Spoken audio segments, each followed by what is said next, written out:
think that we really need to get comfortable with the uncomfortable feelings that we have around climate. Climate makes me feel a lot of things. A lot of fear, a lot of hopelessness, a lot of anger, Yeah. And there was a time where I felt like it was taboo to talk about those things, that I would only present as just being very joyful. And I think a part of that is because so many of us in the climate space were always asked, especially by those friends and family, how we do this work and what gives us hope. And no one really asks about what undergirds all of that. And I have found that in embracing a lot of those emotions, the fear, the grief, the hopelessness, that I've actually found a lot of community in being real about those things.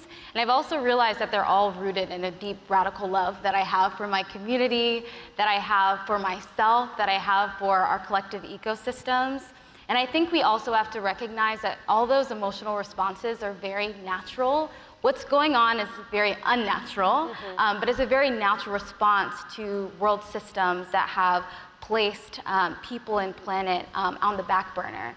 And I think that as we restructure and as we think about how we can be optimistic and lean into joy, we have to recognize that those feelings are valid, work through them, and really root them in action. Because at the end of the day, I think that action is how we facilitate hope. I think hope is not something that you can borrow. Hope is a discipline. Hope is something that you earn through action. And I think being a part of that action and being a part of, as corny as it sounds, the change you want to see is really, really helpful in being able to at least be in the building spaces of what that better world actually can look like.